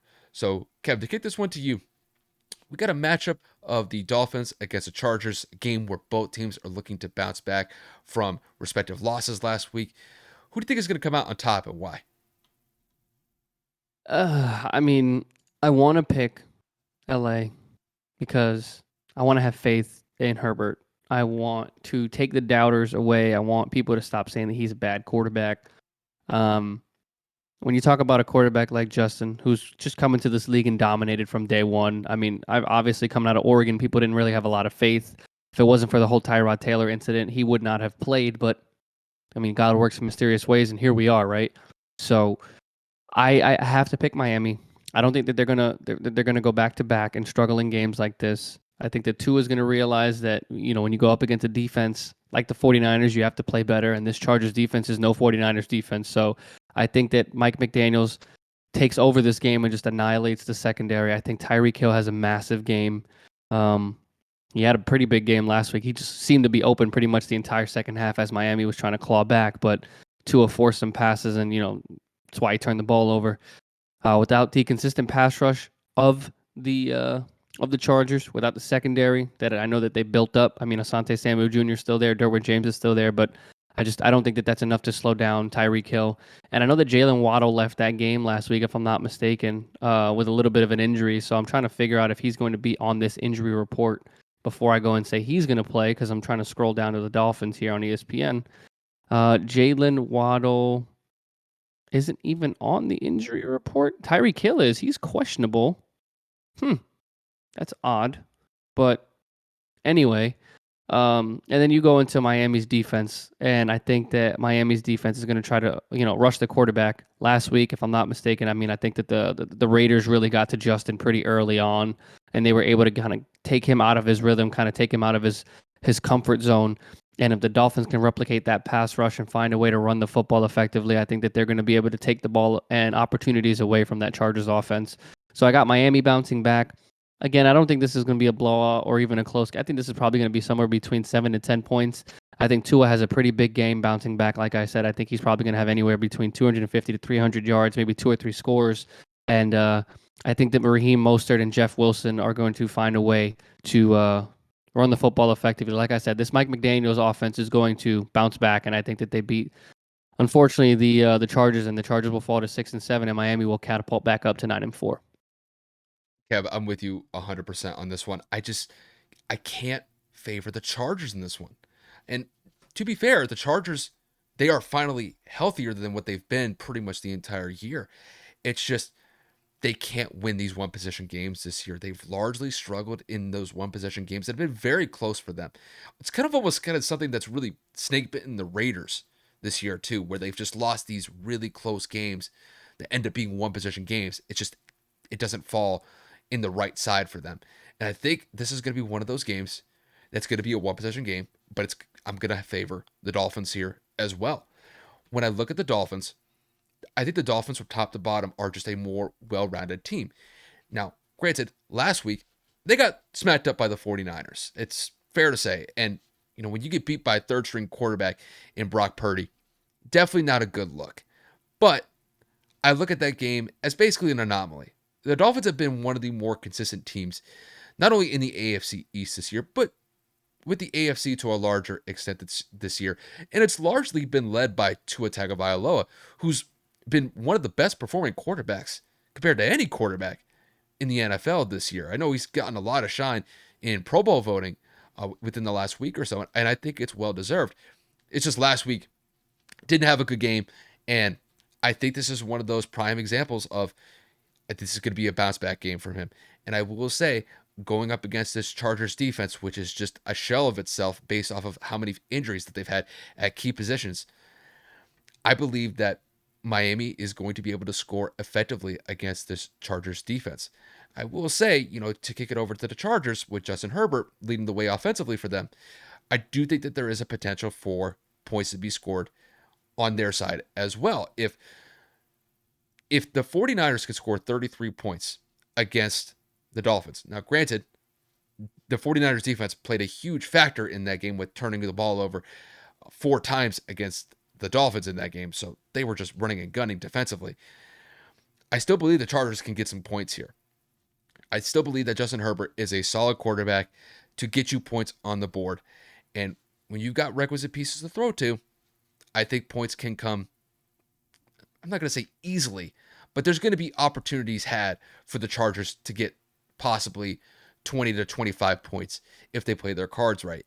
I just have more faith that Tua, with the weapons that he has at his disposal, with Tyreek Hill, Jalen Waddle, and the pieces that they have in the running back core, that they could be able to put somewhere around 25 to potentially 30 points, just because that Chargers defense is not what we expected to be this year. Granted, injuries have played a huge part, like I just outlined a little bit ago, but I just don't have faith that that Chargers defense is going to be able to hold up against Miami's offense. And I don't believe that the Chargers defense is going to be able to force turnovers like the 49ers were able to last week against Tua, which essentially led to that game just being an outright runaway against the Dolphins in that one. So as far as I see it, I got the Dolphins winning this one by the score of, I'm going to say somewhere around 27-20. I think it's going to be a very similar score to what the Chargers were faced with last week against the Raiders. They lost that game, I believe, 27-20 as well. I think it's going to be a very similar type of result for the Chargers in this one. But as far as I see it, I think the Dolphins get a bounce back win here. I think Tua's going to have a relatively solid game. He's going to probably put 2 or 3 touchdowns up on the board. And I think he's going to be the difference maker in this one. I think he's going to be the one that makes most of the plays that need to be made compared to Justin Herbert. And with that said, Kev, I'm with you. I think the Dolphins bump up to 9-4. I think they kind of make things interesting in the AFC East once again, or right alongside the Bills for that top spot. And we'll see how it transpires for them, with just a couple weeks to go left for the season. But in this one, I got the Dolphins over the Chargers. It sucks. We talk about this every week, I feel like, and it's just unfortunate that the Chargers have fallen the way that they have. Who knows if Brandon Staley, their head coach, is even going to come back with all the scrutiny and close games that they've lost. I mean, you can't blame a head coach for people being hurt. I mean, that just wouldn't be fair. Injuries happen. It's a part of the game. But when you lose players of this magnitude, your free agents. I mean, you go and you lose one of your best players, Joey Bosa. You go and you lose J.C. Jackson. You go and you lose Keenan Allen for the majority of the year. You lost Mike Williams for a good portion of the season. Mm-hmm. I mean, Justin Herbert even had his fair share of injuries as well with the ribs. Mm-hmm. So it's just like every every corner the Chargers have taken and turned, it's just somebody else is hurt. So again, you feel for them, but I just read a report somewhere that Adam Schefter is reporting that the Chargers are already talking to Justin's camp about making him the highest paid quarterback in the NFL. And again, this is just going to be a trend with all these young quarterbacks. He's going to break the bank, then Lamar's going to get an offer, and then of course, all these other young, like Joe Burrow's going to get a massive extension. It's just, bro, soon we're going to get to a point where quarterbacks are making like $100 million a year because it's just record breaking every year. And I'm not going to get into that narrative. I'm just saying, despite how much he struggled in Justin Herbert this year, the Chargers clearly still have faith that he's the quarterback of the future, and he's one of the best quarterbacks or young quarterbacks in the league. So I'll kind of end it on that note. Like I said, I just feel for the Chargers. I really do. No, I'm not gonna say that like Justin's like career is like in trouble or anything like No, that. no, no, no, no. It's just you feel for it He's because there was so much hype behind it. It was one yeah, injury after another. You're like, damn, it another happens. person went down. It happens. I mean, it started with Right. Rashawn Slater. When Slater went out for the year, that was a huge piece that they were missing on their offensive line, and I mean, it had an impact right away because I mean, remember against the Chiefs where he got cracked in the ribs? Yeah. It was just because of the pressure that the Chiefs were able to bring effectively against them. And the Chiefs don't really have a top tier defense. So it kind of goes to show how many issues they were dealing with on their offensive line. And I mean, when you get bit by the injury bug and the way that they got bit by the injury bug was, I mean, don't get me wrong, like no team is exempt from injuries. But they got hit with it relatively hard compared to some other teams this year. And I think it had a detrimental effect that's going to probably keep them out of the playoffs this year. I mean, granted, never say never. They still actually have a pathway to potentially make the playoffs, but it might be one of those last AFC wildcard spots. But it just seems like the odds have been stacked against them, and it's really been based on all of these injuries. And Yeah. it sucks because I will say, if the Chargers were fully healthy, they had all their guys in all their key positions, they'd probably be running neck and neck with the Chiefs right now.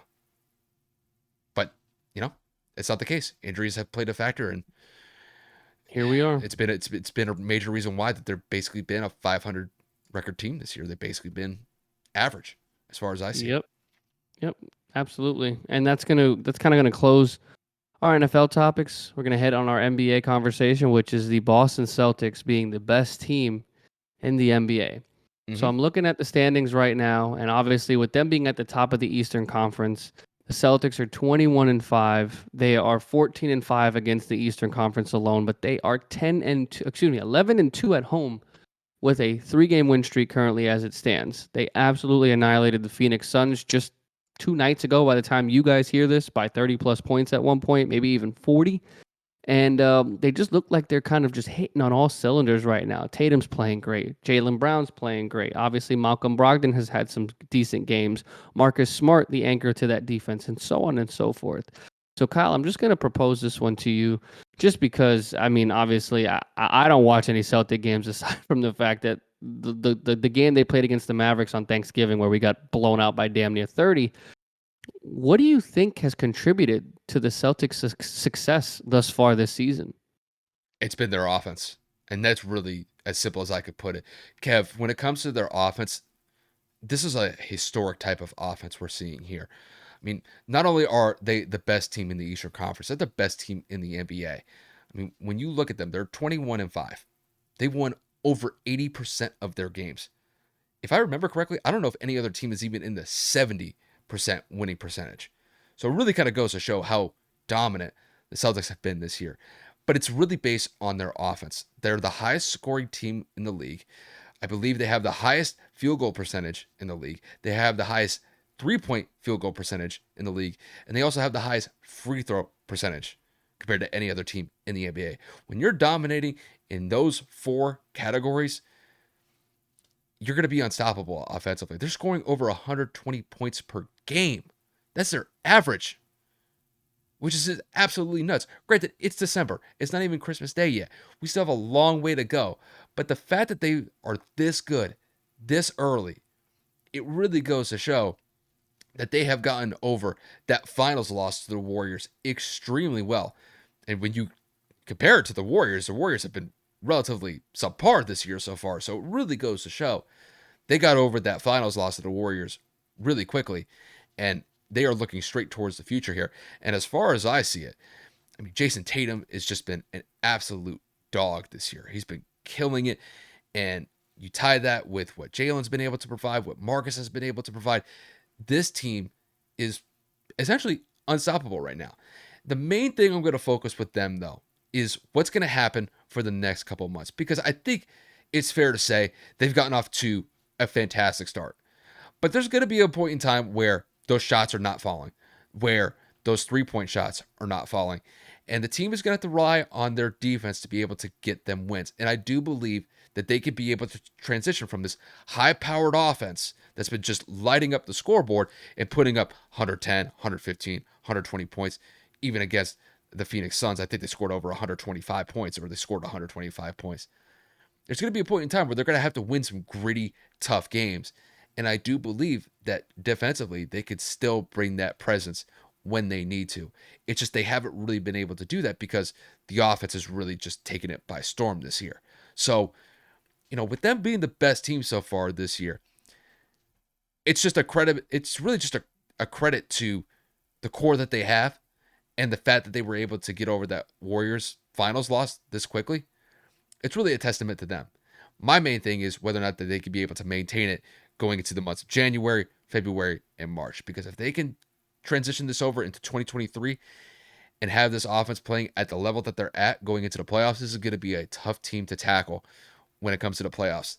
And I know Kevin would probably like to say that they will use that Warriors loss in the finals as fuel and motivation to get back this year. It looks like they have gotten that pretty much down to a science at this point. So as far as I see it, the Celtics are not to be trifled with. They're the best team in the NBA for a reason. Their offense is just playing at a historic level as far as I see it. And we'll see whether or not they can transition it into 2023. But Kev, the floor is yours. Dude, I will slightly disagree with you saying that they're over the hump or the emotional, I guess, toll that they took this past June. I think that is fueling them. I think that it's the opposite. I think that they're not letting that emotion go. I don't think they're letting that disappointment leave them. I don't think that they're going to allow themselves to forget that pain. I mean, I think Jason Tatum kind of like had an interview earlier this month where he was kind of asked, how do you bounce back from a finals performance? And he kind of equivalated it to, again, it's a little bit on the dramatic side. I never said this. He did. He's like, it's like being broken up with a girl that you've been in love with for years. He's like, I've wanted a championship since I was a kid. I've wanted to chase hardware and, play in the NBA for my whole life. And this was the closest that I got. And he's like, I didn't want to do anything. He's like, after the finals, I went home. I stared at my ceiling for hours until I fell asleep. I didn't want to leave the house. And I think he took that opportunity similar to Kobe, and he took that time to perfect his craft. After he had that emotional hangover, that sadness, those couple days, that week or two or whatever it is that he decided to do, he went right back into the lab and he was working hard. And I think that's showing out. I mean, Jason Tatum is an MVP candidate in this league, and he's averaging over 30 points a game. And I mean, the man is just firing on all cylinders. I mean, I know people say that they're the best duo in the league in terms of Jalen and Jason, but I think that they might be even two of the best two-way players in the game. You can make the argument that they're the most competitive, complete backcourt in the league. And I know that Jason plays the three because either Smart or Brogdon plays the the one. But it's just like they're like two of the best two-way players in the league. I think they're two of the more offensively gifted players in the league. And then, of course, I mean, Kyle and I were a part of the group that thought that because Ime Udoka was going to be a big distraction, that this team might even falter even further past that point. And they're proving all the doubters wrong. They're proving all the critics wrong. I mean, like, they just beat the Nets. They beat the Raptors. They blew out the Suns. And this Saturday, coincidentally, as we're talking about them coming over there or getting over that finals loss, they play the Warriors for the first time this season in Golden State on Saturday, primetime at 8:30 on ABC. That is a must-watch televised game. The Warriors are struggling. The Celtics are hot. Could this be their opportunity to show them, like, yo, we got y'all this year. We'll see you in the finals again? I mean, they may not even get to the finals the way that the Warriors are playing because of how much they're struggling. But again, I think, again, I slightly disagree with my partner. I don't think they're over anything. I think they're kind of keeping that anger, frustration, disappointment, whatever adjective or emotion you want to describe to them losing in the championship series. I think they have that in a little box and they're just put right in their pocket.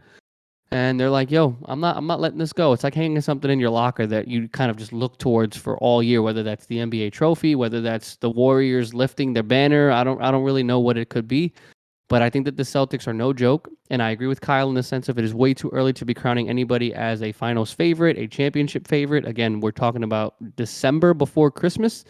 If this was the All-Star break, if this was February going into March, I'd be like a little bit more like, okay, this is pretty serious. But we've seen multiple teams in multiple sports have hot starts to the beginning of the season. Yankees, and then falter in the second half. So we will see as it progresses. I know that basketball and baseball are two different sports. I'm just saying a fast start doesn't necessarily equivalent to a strong ending. So let's hope that they continue this for their sake. And I think truthfully and honestly that the Celtics have impressed me personally. I know that I'm not anybody to be impressed. I'm not a professional or anything like that, but I enjoy seeing the highlights of them coming back in close games, watching them beat blowout teams like the Suns. I really enjoy when the Suns lose lately. It's kind of fun to watch. But overall, I am happy for Jason Tatum and this supporting cast that they have been able to kind of bounce back from that loss and loss in the finals, and they're carrying suit this season. 21-5 is no easy feat, man. So shout out to the Celtics. Yeah, and I kind of want to focus on the point that you made about the fuel and the motivation of them using that finals loss as fuel going into this Kobe year. did it. Yeah, and I will say, like, what I mean by that is that they didn't let that finals loss deter them. They didn't let that affect them to the point where they have basically a mediocre or subpar start. And I will say, when it comes to the Celtics, they were facing a lot of drama going into this season with the whole Ime Udoka thing and what was going up in the higher ups at the executive offices. They were able to put that to the side and they were able to focus on basketball. And as far as I see it, they've been rather successful at that. I think to me, it's just whether or not they could be able to maintain it. And Kev, I think we've talked about this time and time again. Even though the NBA season starts in November, it doesn't really start ramping up End of until October. after end of October. I forget when the actual preseason ends. It's yeah. Late October, early November. But besides that, the NBA season, as far as I see it, really doesn't start hitting its stride until probably after Christmas Day, going into the new year. And I think, once we start kind of approaching that halfway point in the season, we're going to have a better feel of where the Celtics stands and a lot of other teams stand as well. Just because, when it comes to the first quarter of the season, teams are still figuring it out. I mean, hell, the first like 2 or 3 weeks, guys are still trying to get into game shape, into game speed. So, who knows? Are the Celtics the best version of themselves right now? Maybe, maybe not. We'll see what happens over the next couple of months. But I have to say, just based off of where we're at right now, they're off to a good start. Their offense is scoring, just a ridiculous amount of points consistently. And we'll see whether or not it can continue. But overall, 21-5, that's a really good start. So I know you'd be a lot more happier if the Mavs could do something like that, but I know you have your issues with Luka and his play style. Play Jaden. That's all you got to say. Play Jaden. Reggie Bullock is shooting like 28% from the field. Play the rookie. Scored 10 points in 2 minutes. Play the fucking kid. Mm-hmm. No, I feel that. But before we round out this episode, I know Kev probably has some thoughts on Aaron Judge. I think, as you guys know, Aaron Judge re-signed with the Yankees on a 9-year, $360 million deal. Quite a deal for the guy. And he will be a member of the New York Yankees until the age of 39, correct? 39. He's 30. So I know Kev was a little bit pessimistic about this Aaron Judge deal getting signed, where he would be a member of the Yankees for the foreseeable future, but it has happened. And unfortunately for John Heyman, he was incorrect with his initial statement saying that he was going to go to the Giants, which I think at this point is probably a social media freezing cold take, as they like to say. I know there's a whole Twitter page dedicated to freezing cold takes, and that one's definitely going to be a legendary one as far as I see it. But no, for the foreseeable future, Judge is going to be a member of the Yankees, and now the question is whether or not they could be able to turn a World Series championship from it. So, Kev, to kick this one to you, now that Aaron Judge is going to be a member of the Yankees for the next 9 years, do you see him potentially bringing a World Series title back to New York? Before I answer that question, I'm gonna take my hat off. I'm gonna apologize. Obviously, I bashed him. I said he was gonna be gone. I blamed the front office and all these different things. My hair's a mess. That goes to show you I'm being genuine. I will start this by saying I'm happy he's back. Without Aaron Judge on this lineup, this is going to be a shell of an offense. We're leaning on an injury-prone Giancarlo Stanton, a hot and cold DJ LeMahieu at certain times with his injuries as well. Anthony Rizzo has been kind of like a consistent spark with Harrison Bader now there, who knows how he does with a full season in the clubhouse. But again, I'm happy he's back. Put my hat on because I hate looking at my hair being an absolute shit show. I will also start by saying, for those of you that shat on Aaron Judge and said that, enjoy him while he lasts, he's leaving. I thought he was leaving too. But for you guys to say he was going to the Giants prematurely, ha ha ha, ha ha ha, ha ha. And to all you Boston fans, ha ha ha ha, Xander Bogaerts is a Padre. Ha ha ha ha. So worry about yourselves. Anyway, back to the topic. I had to troll a little bit. I don't necessarily know about the World Series thing, man. I don't have faith in Boone. I don't have faith in his late game adjustments. I don't have faith in his ability to manage a system, his bullpen suggestions, his pitching changes, pinch hitting.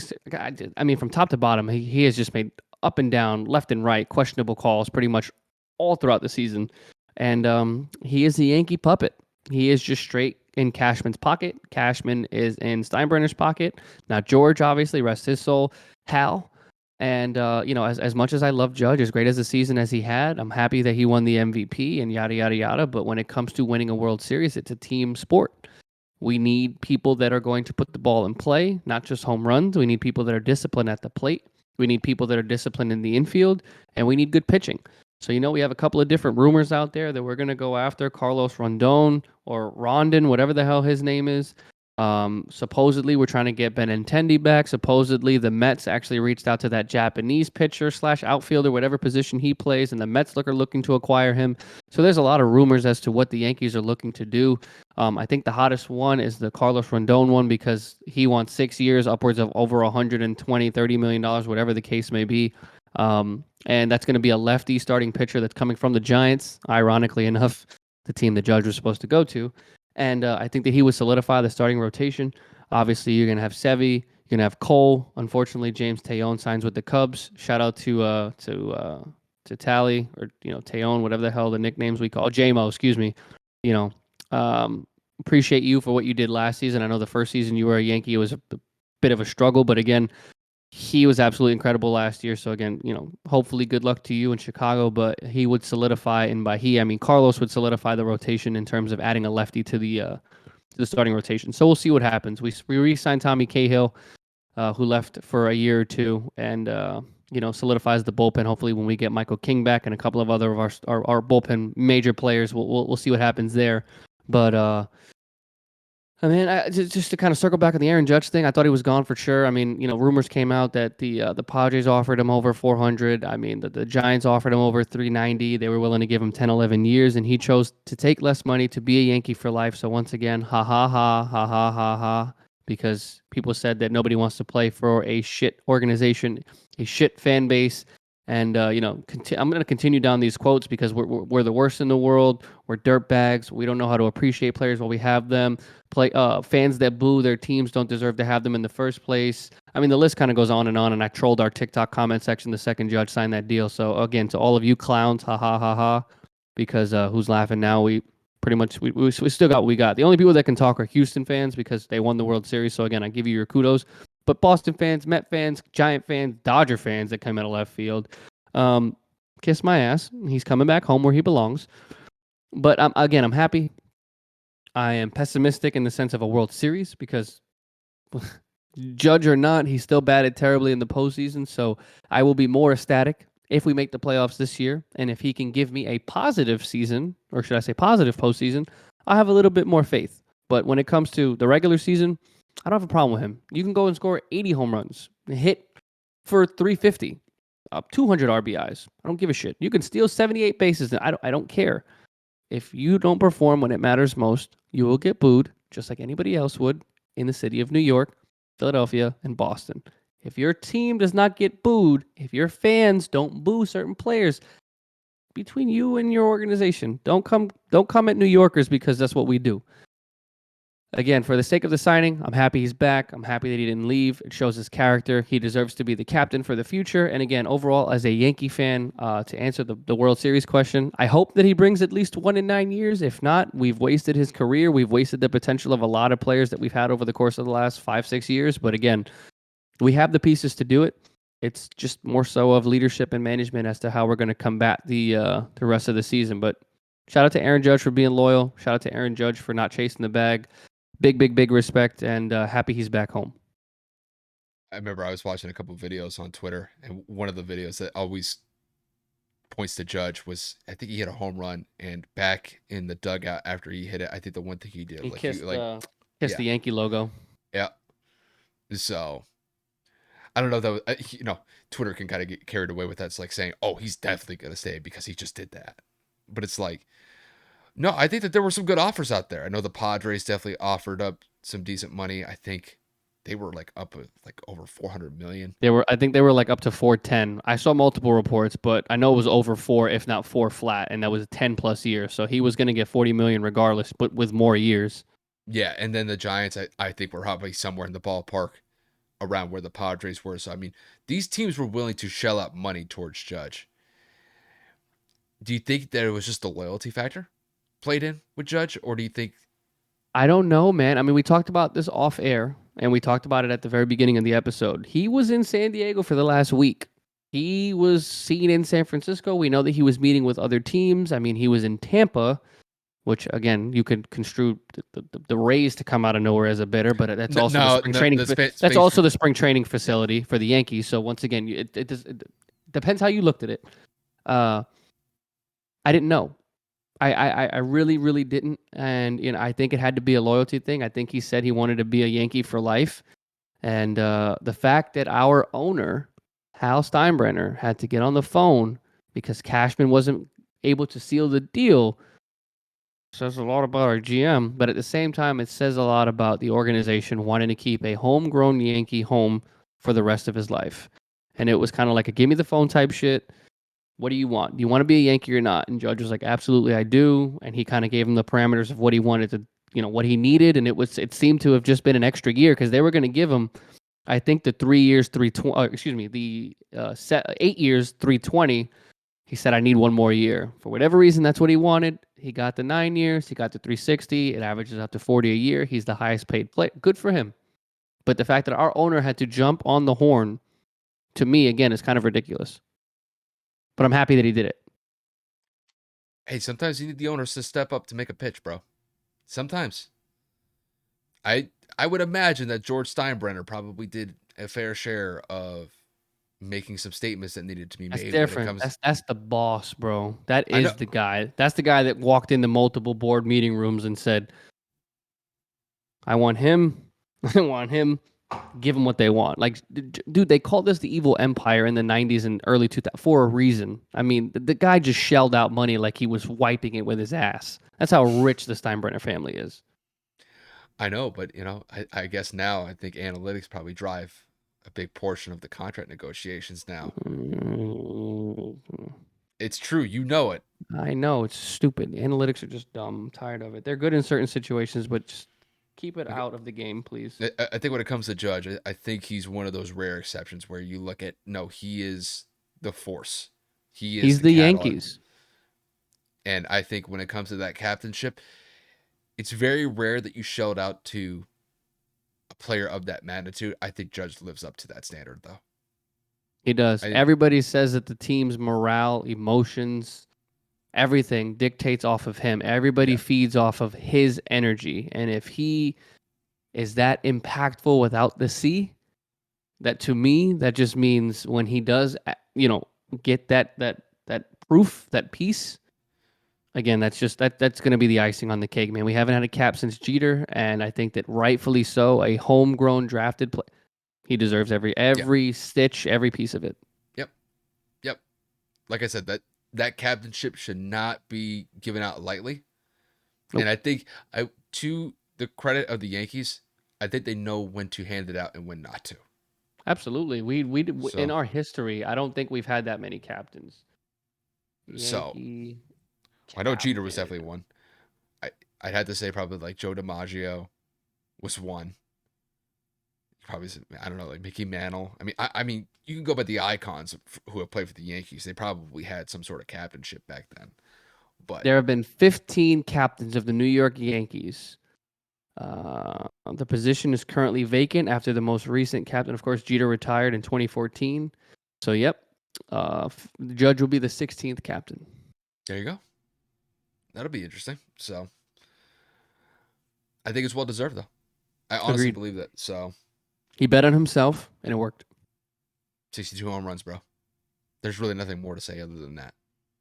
Let's hope he stays healthy. Knock on all shades of wood, whatever superstitions you want. And again, I want him to be happy. I want the team to be happy. But I also need a fucking World Series because I can't deal with these Houston fans. God damn it. It's been what, 13 years, my guy. It's been a while. Trust me, I'm aware. I'm still letting my boss know at the top of every year. Yo, come October, I'm gonna need some time off. If the Yankees win the World Series, cause I And you ain't know gonna where be I'm at going. work if you tell me no. I ain't gonna be here. I'm gonna hit the streets. Be hitting the streets. Oh, you Yeah. know, I'm FaceTime your ass, and I'm gonna be sitting there in the middle of Manhattan. Losing your goddamn mind. I already know. I don't even know if I'll come back to Florida. I might come back with like one less shoe and like a broken hand. I don't know. It's gonna be crazy. And I'm gonna say, how was it? And you're gonna say something like, it was legendary. Epic. If it happens again, if I'm blessed to see another Yankees title in my lifetime, It'll happen. I It'll will enjoy happen. myself very much. Bro, if they go like 30, 40 years without winning a chip, then you're in trouble. I think I would cry. Yeah. You, I you, already cried when we lost, so I don't your need another health one. your health is gonna deteriorate the longer this drought goes. I, Yeah, my so life expectancy may dwindle the more we don't get a World Series. it's fair. It's fair. But Kev, I think that about wraps it up with us. I think I think it's fair to say that this was probably one of the very few episodes where we legitimately struggled. Oh yeah, oh yeah. Mistakes, stuttering, mispronunciations. I mean, you name it. It's just with it being the holiday season, um, work schedules have been crazy. Obviously, availability has been nuts. Just overall tired. It's been a little bit for the two of us, mainly my partner. So again, we're doing the best that we can. Again, remember we don't have the greatest equipment in the world. We don't have the flexibility of a schedule like other podcasters do. We have real jobs every day, so we do what we can. We have fun while we do it. But episodes like this during this time of year, it could be a frequent thing. Not that we're proud of it, but again, just bear with us. Like I said, we're 100 times. We're doing the best that we can, and we're just enjoying what we do whenever we can do it. I mean, we covered a pretty decent slate, so Yeah, at and least we it's like got one that in the done. morning. Yeah, so just saying, I imagine when we get back on the mics on Sunday night, for a Monday upload, we'll be all right. Yeah, we should be straight, depending on again, whatever Bro, happens with bro, availability and shit. dude, I mean, the funny thing is probably gonna look back at this when, because some like what Kevin and I will do is we'll review our episodes after we post them. I know, Kev, you and I are probably gonna look at this one. It's like Jesus Christ, like 100%. like I listen to it every day, like after, whether that's in between meetings, shower, while I'm cooking, and I'll be like, what the "What the hell? fuck? What the fuck did I just say?" It's, bro, like the Dolphins had 4 turnovers last game against the 49ers. They're probably looking at the film like, what in the fuck just happened? Yep. It happens, bro. Bro, we're what, like 150 episodes in? We're Just due for about. I think what we're is it? What is it, 149 or is this we're 150 we're getting close. We're getting close to 150. or But it's something like, like that? bro, like due to have one where it's smooth. It doesn't go smoothly. So it's Yeah, whatever. agreed. But Yeah. if So you guys have been able to tolerate us at this point, we definitely appreciate you guys tuning in. Obviously, we'll have plenty of content rolling out throughout the weekend, so definitely stay tuned for that. If you guys listened on the audio platforms, if you guys watch us on YouTube, we definitely appreciate the support. We'll have a lot to cover based on what we have of the Sunday games in the NFL. And then we'll be back here on Monday, ready to rock and roll. And until then, hope you guys have a great weekend. Um, like we said last week, it's getting close to Christmas, and hopefully you guys are able to get some Christmas shopping done. And yeah, we'll be back on Monday, you guys. Kev, the floor is yours to close it on out from here. all right, ladies and gentlemen, we'll see ya later in the week. Have a good time. Be safe. Don't do anything that I would do. It's a long list, but talk to y'all soon, man. Have a great weekend.